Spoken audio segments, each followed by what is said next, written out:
Hi guys, good morning. Kagigising ko lang, obvious ba? So today I decided to go on diet again. First day ulit natin ngayon. I i-video natin lahat para ma ano bang tawag doon? Para naman ganahan akong mag-diet. Hindi lang puro first day. So, sa halip na 3 kutsara ng creamer, gagawin natin black coffee. Wow! True to, promise. Bago bumaba ay inayos at niligpit ko muna yung bed ko. Nililigpit ka na talaga yan para hindi na ako matempt bumalik sa pagkakahiga. For sure, wala na naman ako magagawa.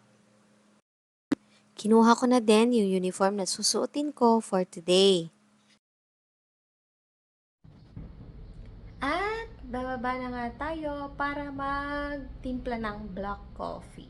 So, dala-dala ko na yung towel ko para diretso na ligo plus the uniform na paplansyahin. Okay, black coffee, no creamer.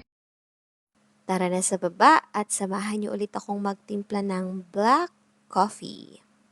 At dahil walang mainit na tubig sa thermos ay kailangan muna natin magpainit ng tubig sa percolator. Hindi ako masyadong excited magkape kasi nga ay black coffee tayo ngayon.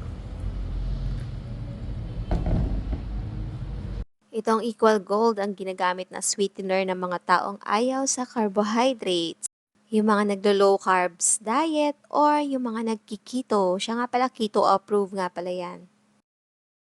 At syempre, ito na yung ating Nescafe Black Coffee. Mukhang masarap ba ang aking kape? Charan! Black coffee! O paano, magkakape muna ako. Pinag-iisipan ko nga din, guys, kung mag-treadmill ako eh. Siyempre, nakatambak na lang yung treadmill ko. Papakita ko sa inyo. Ayan, yung treadmill kong nakatambak.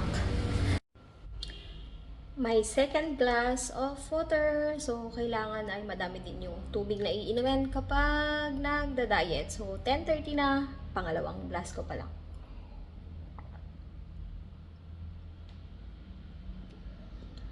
At eto naman yung niluto kong ginisang ampalaya with egg. Ito yung kakainin ko ngayong breakfast. Masyado nang mahaba yung vlog ko kaya sa next video ko na lang siya ipapakita. Hindi lang yan mukhang masarap, masarap talaga. And of course, guys, bago maligo ay kakain muna tayo. Hindi na kakain mamayang tanghali.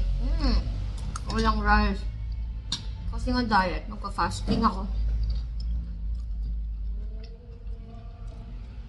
Sarap ng luto ko. No rice.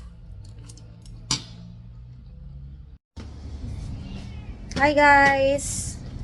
Lunch break. Magwa-water lang ako. This is my 4th glass. Alas 12 na at walang kakain. Yan, iinom lang tayo ng tubig. Water lang kayo? Kumain na ako ng morning. Mahaba pa ang oras at sana ay hindi tayo mag-crave sa avocado. Hanggang alas 12 pa to ng gabi. Ayan, may binigay yung client sa amin na chocolate. Dahil diet ako, hindi ako kakain. Sabi ni Kuya, hindi daw totoo. Meron pa dito, oh.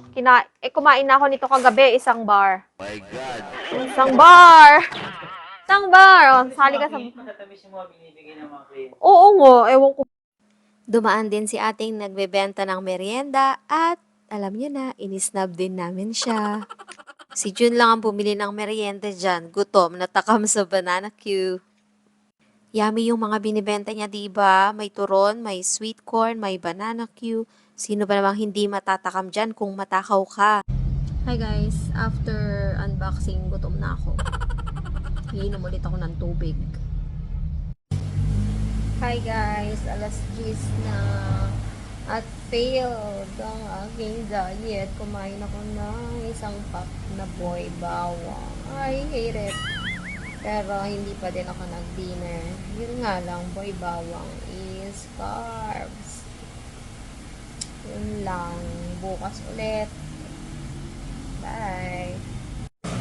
Ayan, epic fail talaga guys. Kakain ako alas 10 na ng gabi. Kakain ako ng lechon kawali at itlog. Wala namang rice. Pero kakain pa din ako. Diet failed. Day 1.